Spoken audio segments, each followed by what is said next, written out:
Quelqu'un brise la vitrine d'une bijouterie, déclenchant aussitôt l'alarme. La police, toute proche, voit 2 suspects s'enfuir. Tous 2 se précipitent dans un salon de coiffure pour se cacher. Les agents entrent et observent la scène. L'une d'elles doit être la coupable. Mais qui?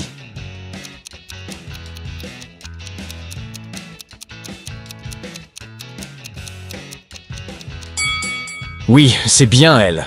Le magazine est à l'envers. Elle l'a attrapé à la hâte, juste pour faire semblant de lire. Mais la seconde voleuse se dissimule encore quelque part dans le même salon. On pense qu'il s'agit d'Iris, une criminelle notoire aux cheveux d'un bleu éclatant. Saurez-vous la repérer?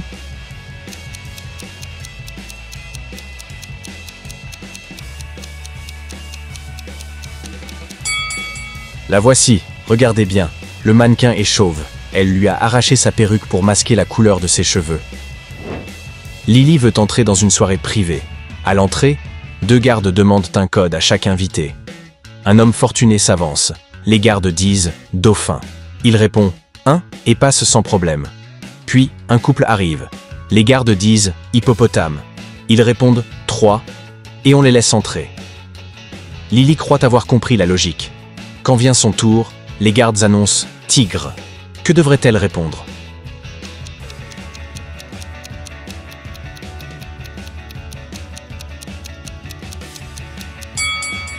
La clé est dans le nombre de P du mot. Dauphin en contient 1, hippopotame en compte 3, et tigre n'en a aucun. Lily répond donc 0 et on la laisse passer.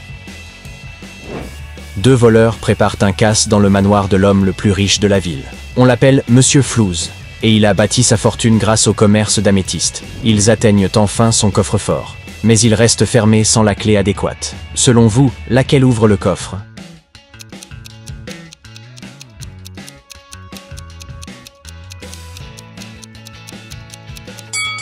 Souvenez-vous, Monsieur Flouze doit sa richesse aux améthystes. Il est donc évident que la clé ornée d'une pierre violette est la bonne. Attendez, ce n'est pas fini. Alors qu'ils pensent avoir réussi, les voleurs découvrent un second verrou à l'intérieur. 5, 5, 5, 5, 6. Pour l'ouvrir, il faut en faire une équation correcte avec de simples opérations. Pouvez-vous la résoudre?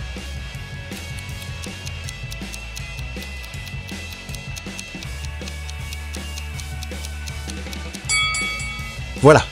5 plus 5 divisé par 5 donne bien 6. Ils s'empaillent de la fortune de Monsieur Flouze, mais soudain, le plancher s'ouvre sous leurs pieds et ils tombent dans des cages métalliques. Chacune contient un piège. L'un se retrouve cerné de bougies, la fumée envahissant peu à peu sa cellule.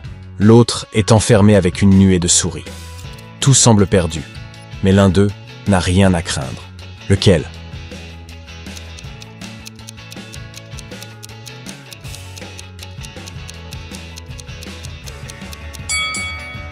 Celui de gauche. Ses mains seules sont ligotées, ce qui lui permet de bouger et d'éteindre les bougies. C'est donc son complice, à droite, qui est mal barré. Henri veut nager dans la piscine de l'hôtel, tard dans la nuit. Il s'élance, plonge, et quelques secondes plus tard, il ressort, pris de panique. Pourquoi?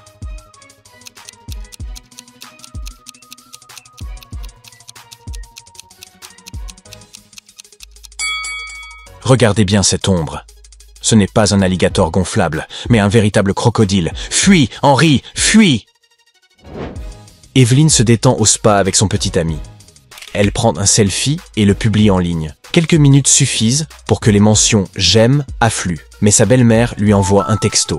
Supprime-la immédiatement. Evelyne regarde attentivement la photo. Quel est le souci?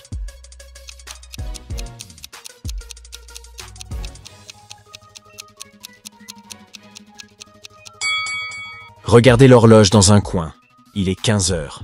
Son petit ami a donc quitté le travail pour venir au spa. Sa belle-mère lui ordonne de retirer l'image avant que son patron ne la voie. Une enseignante demande à ses élèves de dessiner un chat avec une règle stricte.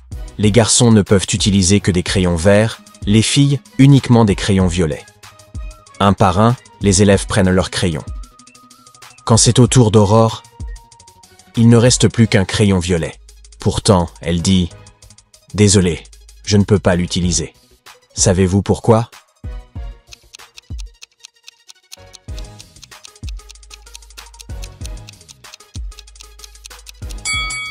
Aurore a raison, elle ne peut pas vraiment l'utiliser. Mais cela n'a rien à voir avec la couleur. Le problème est simple, ce crayon n'est pas taillé. Ensuite, l'enseignante leur propose un défi astucieux.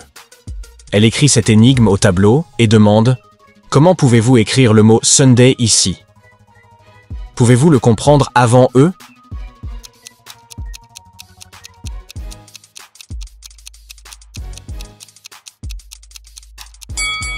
Facile. Il suffit de dessiner un soleil dans le premier carré. Bienvenue à Heart Match. Aujourd'hui, 4 filles cherchent à conquérir le cœur de Paul. Mais il est incapable de choisir. Il prend alors 4 boîtes et cache une bague dans l'une d'elles. Celle qui la trouve remporte son cœur. Observez attentivement Paul qui mélange les boîtes. Ne vous laissez pas distraire. C'est un test pour vos yeux et votre attention. Au compte de 3, chaque fille attrapera une boîte. À vous de dire qui obtiendra la bague. Prêt ? 3, 2, 1. Qui est l'heureuse gagnante ?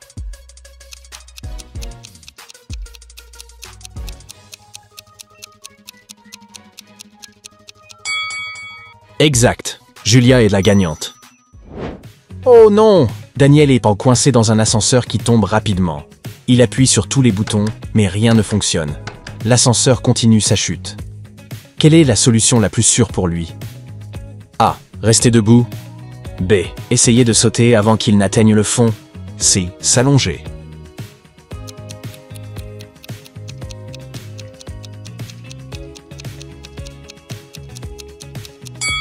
S'il reste debout, l'impact pourrait le projeter ou lui faire se cogner la tête. S'il tente de sauter, il ne saura jamais exactement quand l'ascenseur s'arrêtera. Le choix le plus sûr est donc C. S'allonger à plat sur le dos et protéger sa tête et son visage. James campe dans les bois lorsqu'il ressent une piqûre sur le bras, puis une autre. Et encore une autre. Soudain, il comprend qu'il est entouré de moustiques. Il court aussi vite qu'il peut jusqu'à atteindre une bifurcation. Et sans hésiter, prend à gauche. Mais pourquoi ?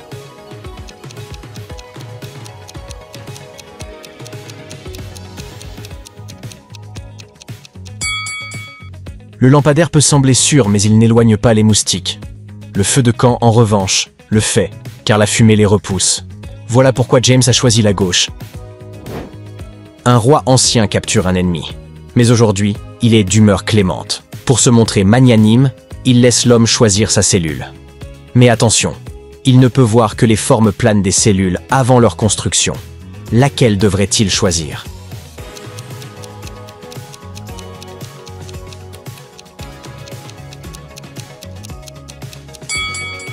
La première cellule est un prisme triangulaire, la seconde un cône. Le meilleur choix est la troisième, une demi-sphère, semblable à un dôme. Pas idéal, mais bien plus confortable que les autres. Laura et Marc possèdent une machine de téléportation. Pour l'anniversaire de Laura, Marc cache son cadeau quelque part dans le monde, transformant cela en chasse au trésor. Elle ouvre une enveloppe avec le premier indice. Faisons revenir aux nouvelles couleurs espoir. Pouvez-vous deviner la première destination ?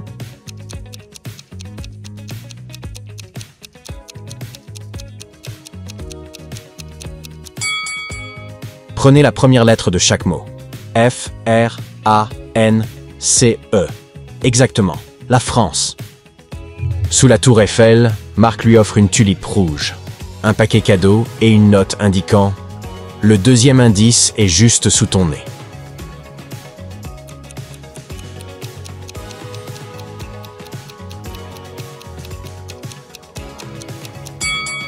Cette fois, le véritable indice n'est pas dans la note, mais dans la fleur. Des tulipes, le pays numéro 1 pour les tulipes, et les Pays-Bas, en route pour la Hollande. Le couple arrive à Amsterdam. Un homme passe à vélo et laisse tomber un colis. À l'intérieur, Laura découvre le troisième indice. Un ballon de football avec 5 étoiles. Pouvez-vous deviner leur dernière étape ?